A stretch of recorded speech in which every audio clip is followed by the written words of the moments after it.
के प्रायोजक हैं रोजगार डेवलपर्स। नमस्कार, आप देख रहे हैं पल्स 24 न्यूज और मैं हूं आपके साथ आफरीन बानो। वक्त हो चला है उत्तराखंड बुलेटिन का, तो आइए बढ़ते हैं खबरों की ओर।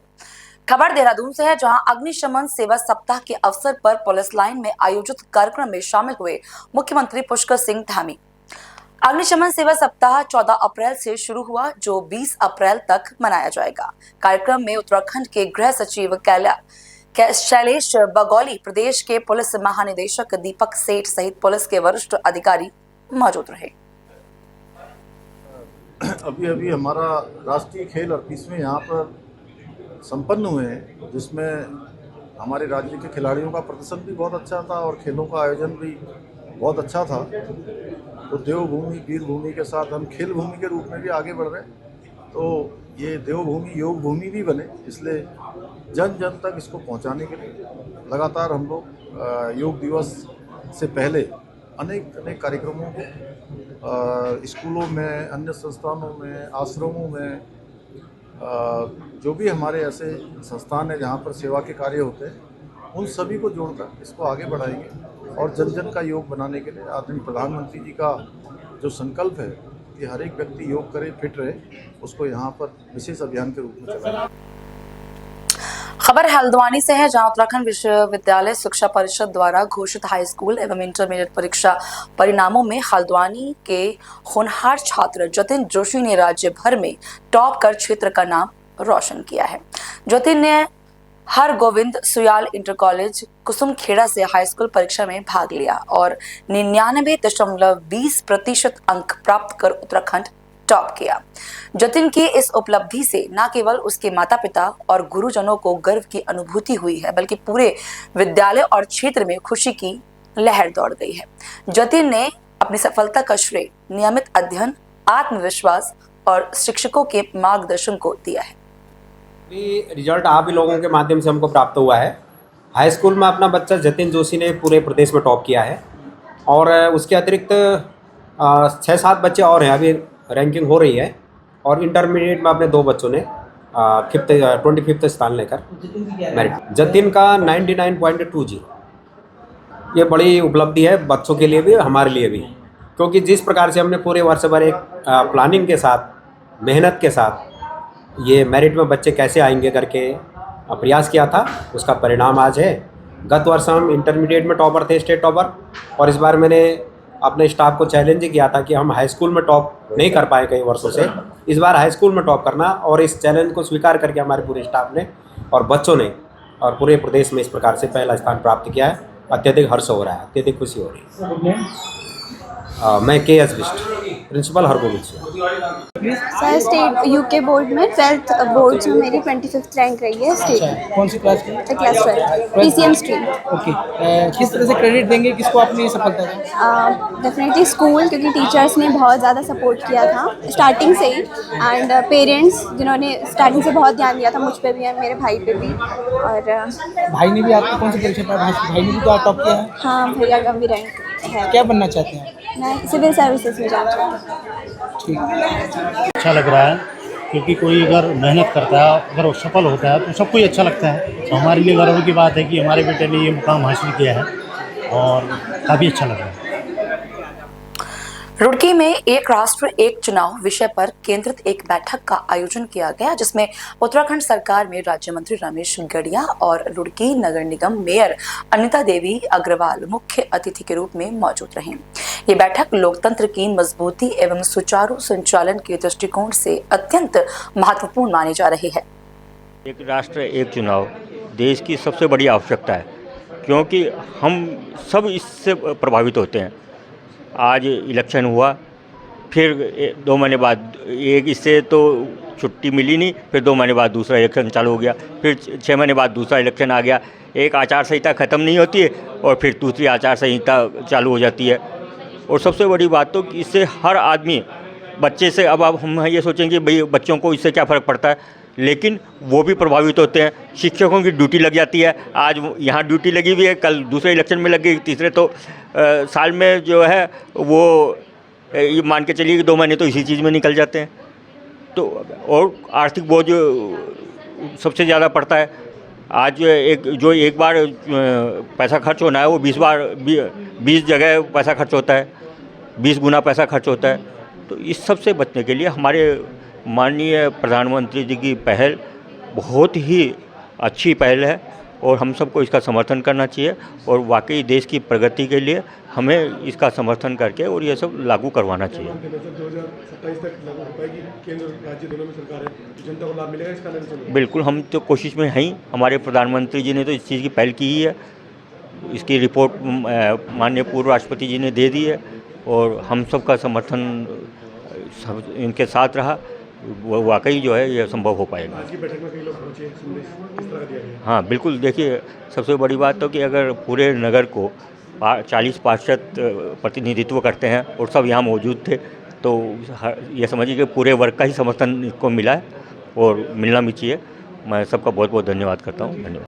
आज हम ये एक राष्ट्र एक चुनाव का जो राष्ट्रव्यापी लोक जागरण अभियान चल रहा है उसके लिए रुड़की आए थे। रुड़की के प्रबुद्ध लोगों के बीच में हमने इस विषय को साझा किया है। जो देश का ज्वलंत मुद्दा है, केंद्र सरकार ने पूर्व राष्ट्रपति रामनाथ कोविंद जी के नेतृत्व में एक समिति का गठन किया।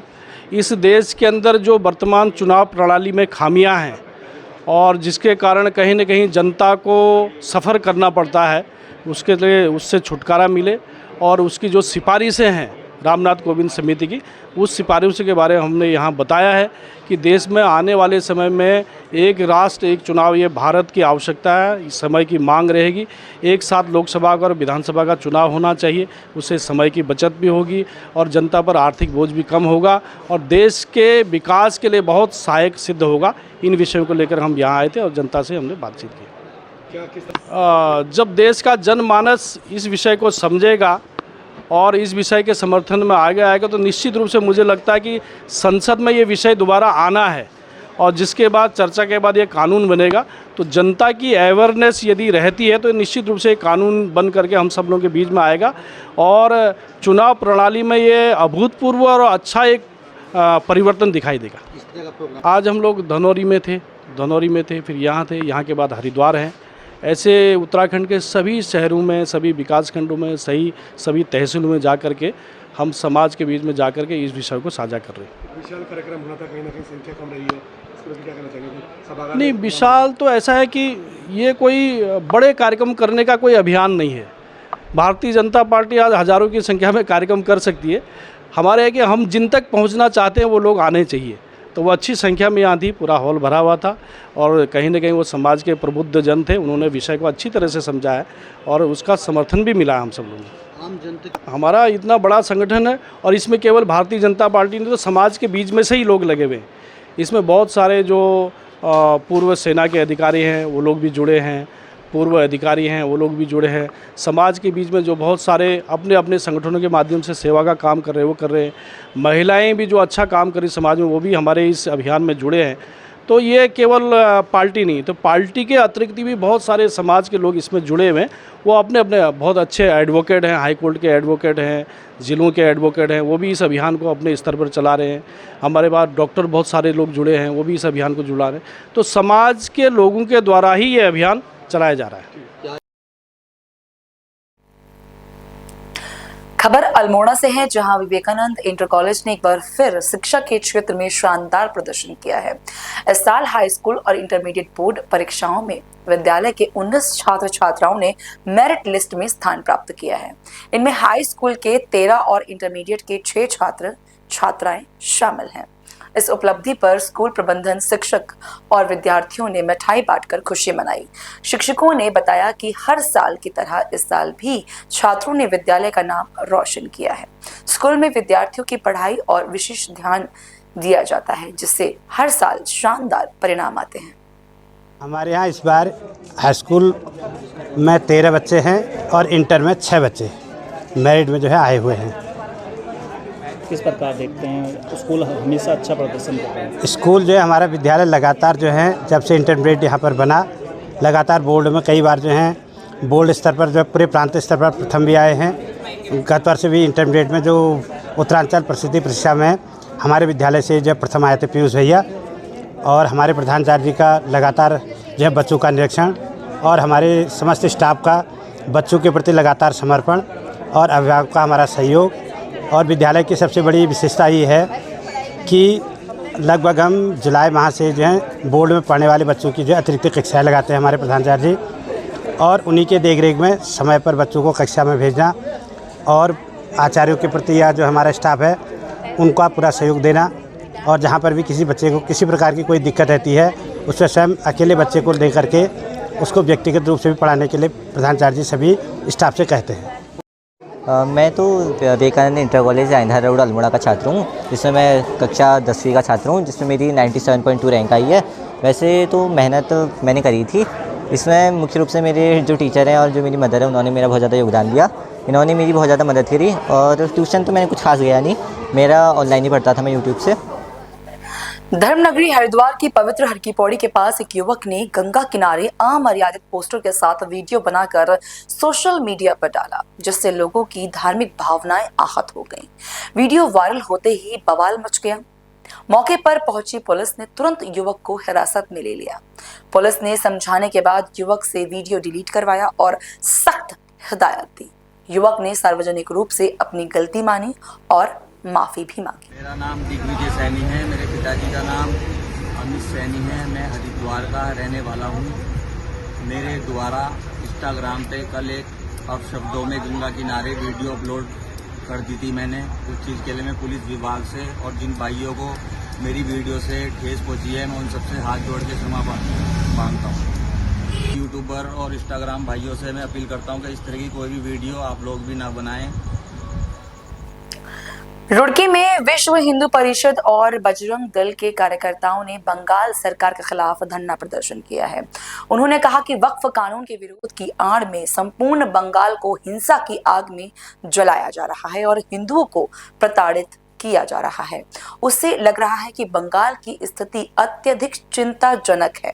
वहीं हिंदू परिषद के जिला उपाध्यक्ष दिलीप मेहंदी रत्ता ने कहा कि मुर्शिदाबाद में जो इतनी बड़ी घटना हुई है उसकी जिम्मेदारी बंगाल सरकार की है। इसलिए विश्व हिंदू परिषद और बजरंग दल ने बंगाल की सीएम ममता बनर्जी को बर्खास्त करने की मांग की है, जिसको लेकर उन्होंने ज्वाइंट मजिस्ट्रेट के माध्यम से राष्ट्रपति के नाम ज्ञापन भी दिया है। सभी मांगे हैं कि वहाँ पर जो अत्याचार हो रहा है हिंदुओं पर ममता सरकार कर रही है वो बहुत गलत कर रही है, एक तरफा कर रही है। और वहाँ पर हिंदुओं को उनका सहयोग करना चाहिए सरकार को। नहीं करेगी तो उनके खिलाफ पूरे हिंदुस्तान में मोर्चा खोल दिया जाएगा। वक्त हो गया छोटे से ब्रेक का, कहीं जाएगा मत, आगे भी खबरों का सिलसिला जारी रहेगा।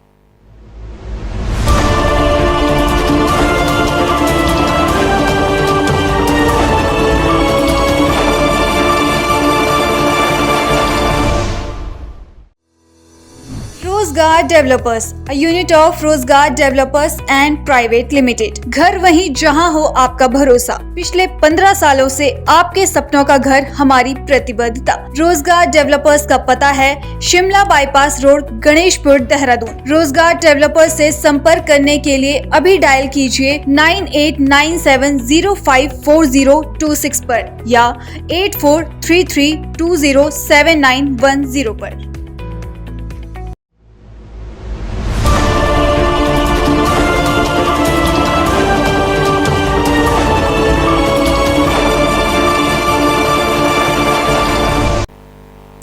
एक बार फिर से स्वागत है आपका पल्स 24 न्यूज में। तो आइए बढ़ते हैं खबरों की तरफ। अगली खबर खटीमा से है, जहां विश्व हिंदू परिषद ने उप जिलाधिकारी के माध्यम से राष्ट्रपति को ज्ञापन भेजा। बंगाल राज्य में सरकार की अकर्मण्यता और हिंदुओं को प्रताड़ित किए जाने को लेकर ये ज्ञापन भेजा गया।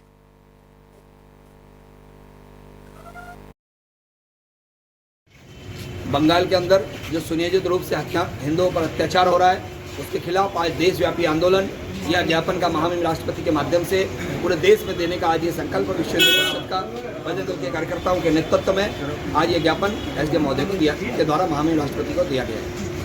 हमने आज महामहिम राष्ट्रपति महोदय से 4 मांग की हैं। नंबर 1, बंगाल के अंदर अविलंब राष्ट्रपति शासन लगाया जाए। नंबर 2, वहाँ पर हुए हिंदुओं के ऊपर अत्याचार की एनआईए द्वारा जांच करके दोषियों को तुरंत अविलंब दंडित किया जाए। नंबर 3, वहाँ की जो कानून व्यवस्था है उसे केंद्रीय सुरक्षा बलों के हाथों में दिया जाए। नंबर 4, जो रोहिंग्या और पाकिस्तानियों के अवैध रूप से आधार कार्ड और उनके जो पहचान पत्र बने हैं उनको पहचान करके उनको अविलंब भारत की सीमा से बाहर किया जाए और उसकी जो 450 किलोमीटर की बांग्लादेश की खुली सीमा है उसकी फेंसिंग वायर लगाकर उसको अविलंब सीमा को सुरक्षित किया जाए। ऐसी 4 प्रकार की मांगों को लेकर आज यह विश्व हिंदू परिषद का ज्ञापन महामहिम राष्ट्रपति महोदया के माध्यम से को उपजिलाधिकारी महोदय के माध्यम से आज दिया गया है। ये हमारी 4 मांगे हैं। विश्व हिंदू परिषद के कार्यकर्ता मेरे पास आए थे, उनका ये ज्ञापन दिया है। उन्होंने कहा है कि जो मुर्शिदाबाद में पश्चिम बंगाल में जो वक्फ कानून नया बना था उसके विरोध में जो हिंदुओं के ऊपर जो अत्याचार है उसका विरोध वो जता रहे हैं। तो उनका जो ये ज्ञापन है मैं उस माध्यम से माननीय महामहिम राष्ट्रपति महोदय को पहुँचा। खबर श्रीनगर से है, जहां कोतवाली पुलिस को सूचना प्राप्त हुई कि एक व्यक्ति नर्सरी रोड पर शराब के नशे में धुत होकर मार्ग पर आने जाने वाले लोगों के साथ गाली गलौज कर रहा है और लड़ाई झगड़ा करने पर उतारू है। पुलिस उसे शांति भंग करने के जुर्म में गिरफ्तार कर कोतवाली ले आई, जहां आवश्यक वैधानिक कार्रवाई की जा रही है।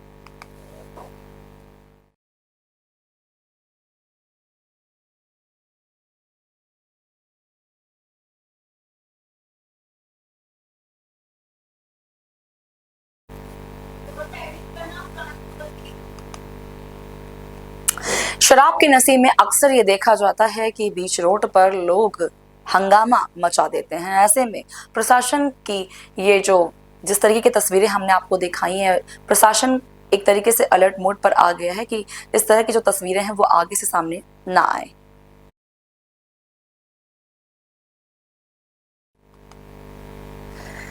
खबर हल्द्वानी से है, जहां डिग्री कॉलेज के पीछे दुर्गा सिटी सेंटर के पास उस समय अफरा तफरी मच गई जब एक बाइक में अचानक भीषण आग लगी।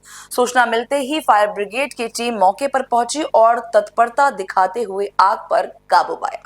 अगर फायर ब्रिगेड समय पर नहीं पहुंचती तो एक बड़ा हादसा हो सकता था, जो कि अब टल चुका है क्योंकि वहां आसपास कई दुकानें और वाहन खड़े थे। फिलहाल आग लगने के कारणों का पता नहीं चल पाया है, लेकिन शॉर्ट सर्किट की आशंका जताई जा रही है। पुलिस ने मौके पर पहुंचकर जांच शुरू कर दी है। बैंकों में ये 14 से 20 अप्रैल आयुष्मान सेवा सप्ताह चल रहा है। उस संबंध में डेमो देने के लिए बैंकों में हम लोग गए हुए थे। हमें रास्ते में पता चला कि जो है आग लगी है मोटरसाइकिल में एक दुर्गा सिटी के पास में। हम वहाँ से वापस तुरंत यहाँ पहुँचे तो मोटरसाइकिल में आग लगी थी, जो है हमारी उसको बुझा दिया गया और खड़ी गाड़ी में मोटरसाइकिल में आग लगी। क्या हुआ कि मैं जो है अभी पीली कोठी से आगरा में वहीं रहता हूँ, तो मैं अभी यहाँ पे जैसे रुका गाड़ी पे और मैंने फिर दुकान में सामान लेने के लिए गया, मैं फाइल वाइल लेने के लिए आया था। तो जैसे ही भागा धुआं आने लग गया गाड़ी से और मैंने सोचा क्यों धुआं आ रहा है, क्या हो रहा है। मैंने कहा थोड़ा धुआं टाइप का उठ रहा था, तो अगल बगल वाले भाई लोग भी आए, सब ने पानी वानी डाला, सब कुछ करा हमने। फिर आग बुझने की थी, कोई पेट्रोल लीक हो रहा होगा या कुछ हो रहा होगा ऐसा, तो बिल्कुल नहीं बुझी। फिर मैं मैकेनिक को भी बुला के लाया, मैंने कहा कुछ खोल दो इसमें ताकि थोड़ा ठीक हो जाए, तो हुआ नहीं उससे भी। फिर आग और बढ़ने लगी, कपड़ा वपड़ा डाला, मिट्टी डाली, सब कुछ, क्या आग बुझी नहीं। फिर हमने लास्ट में फिर डिपार्टमेंट को कॉल किया, मैंने कहा सर, और फायर डिपार्टमेंट को कॉल किया, मैंने बोला कि सर गाड़ी जल रही है, आप कुछ कर सकते हो। तो फिर आए डिपार्टमेंट और उन्होंने सर गाड़ी बुझा दी। कितनी देर में पहुंच गई थी टीम? सर 15-20 मिनट में। तब तक गाड़ी में आग लगी हुई सर पूरी लगी हुई थी। सर क्या लगता है आपको, क्या हो सकता है? शॉर्ट सर्किट हो सकता है? सर इसका जो रीज़न है, जो मुझे लग रहा है, इसमें हुआ है स्पार्किंग। स्पार्किंग से क्या हुआ कि पेट्रोल ने आग पकड़ ली और पेट्रोल फिर उसके बाद लगते गई आग लगते। कितना पेट्रोल था गाड़ी में? सर मिनिमम होगा सर 2-3 लीटर तो होगा सर, इतना। खबर देहरादून से है, जहां बीते शुक्रवार राष्ट्रीय उपाध्यक्ष दुष्यंत ने अनुसूचित मोर्चा की एक गोष्ठी का आयोजन किया। गोष्ठी में बाबा भीमराव अंबेडकर के सिद्धांतों और उनको याद किया गया।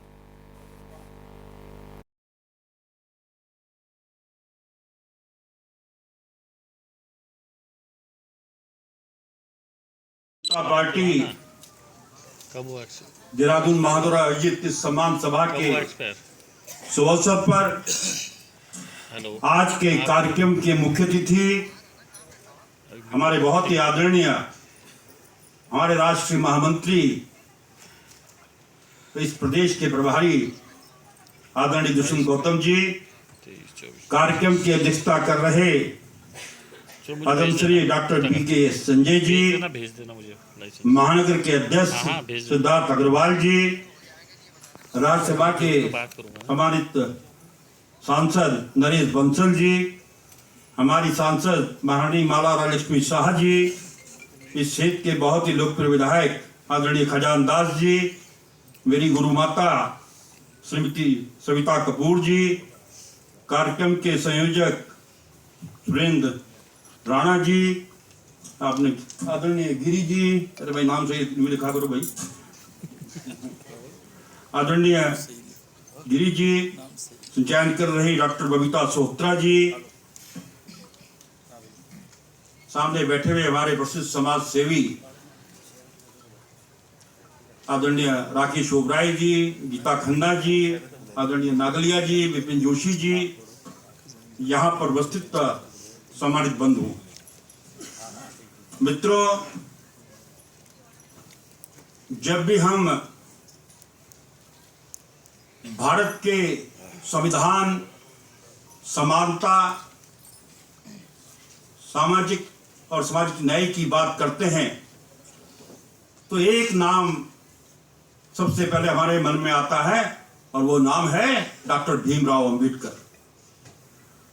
डॉक्टर भीमराव अंबेडकर न केवल भारत के संविधान के निर्माता थे बल्कि एक महान समाज सुधारक, शिक्षाविद और दलित वर्ग के सशक्तिकरण के प्रतीक भी थे। डॉक्टर भीमराव अंबेडकर का जन्म 14 अप्रैल 1891 को मध्य प्रदेश के एक निर्धन दलित परिवार में हुआ था। भीमराव अंबेडकर जी के बचपन का नाम भीमराव बाबा साहब अंबेडकर था। भीमराव अंबेडकर जी ने भारत राष्ट्र की उन्नति के लिए भारतीय संविधान का निर्माण किया। भारत राष्ट्र को समर्पित भीमराव अंबेडकर जी 6 दिसंबर 1956 को 65 वर्ष की आयु में को लीन हो गए। Doctor B.R. अंबेडकर को समानता के प्रतीक के रूप में देखा जाता है। बाबा साहब ने जीवन भर छुआछूत का विरोध किया और दलित समाज को के सामाजिक और आर्थिक उत्थान के लिए सराहनीय कार्य भी किए।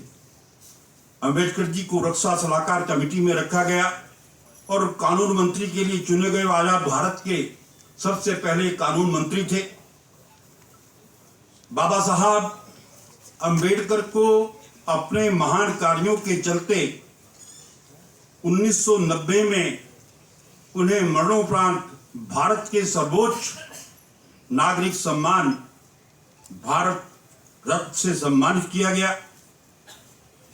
ये हमारे संविधान के मुख्य शिल्पकार थे और उन्होंने हमेशा शिक्षा, समानता और अधिकारों की बात की।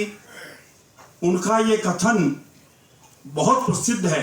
तो चेहरा और पद है उसको सीमित कर कर उनको दलितों के नेता थे, आरक्षण उन्होंने रखा।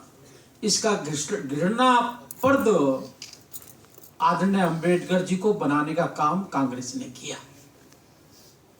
यह मैं इसलिए कह रहा हूं कि आज संसार के सबसे बड़े लोकतांत्रिक देश भारत के संविधान के निर्माता, जिसके कारण ताज पे बैठा हुआ व्यक्ति तख्त पे आ जाता है, तख्त से ताज पे चला जाता है और एक बूंद खून नहीं बहता है।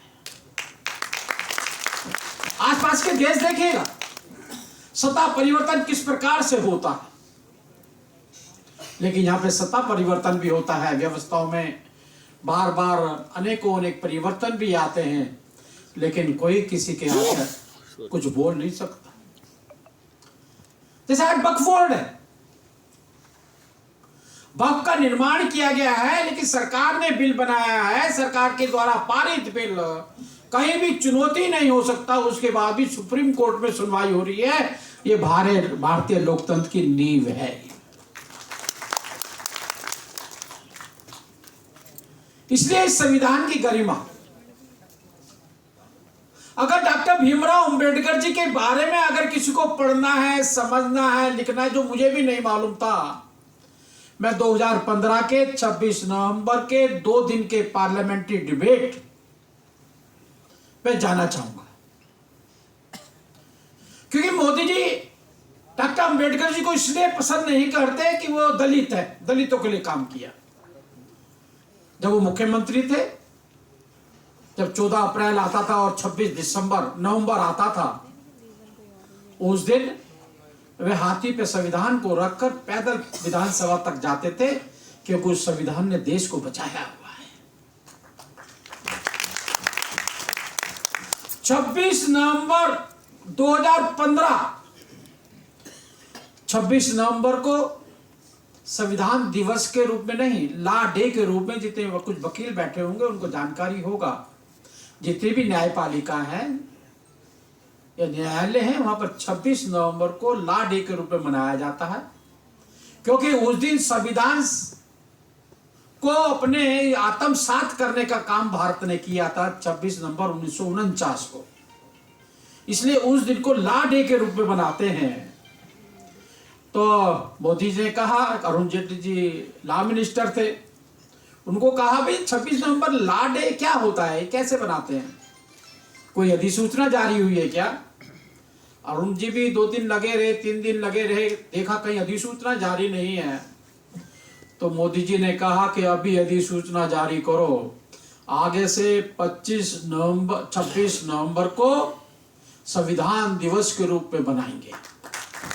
इसलिए पहले व्यक्ति डॉक्टर भीमराव अंबेडकर जी हैं, जिनको अन्य व्यक्ति को जन्मदिन पे भी याद किया जाता है, पुण्य तिथि पे भी याद किया जाता है, लेकिन डॉक्टर अंबेडकर जी को 14 अप्रैल, 6 दिसंबर पुण्यतिथि और 26 नवंबर संविधान दिवस 3 बार याद किया है। खबर पौड़ी से है, जहां जिलाधिकारी डॉक्टर आशीष चौहान ने कैंप कार्यालय में सड़क सुरक्षा समिति की महत्वपूर्ण बैठक ली। बैठक में जिलाधिकारी ने आगामी यात्रा सीजन को देखते हुए यात्रा मार्गों पर सड़क सुरक्षा नियमों का कड़ाई से अनुपालन सुनिश्चित करने के लिए पुलिस, परिवहन और राजस्व विभाग के अधिकारियों को निर्देशित किया।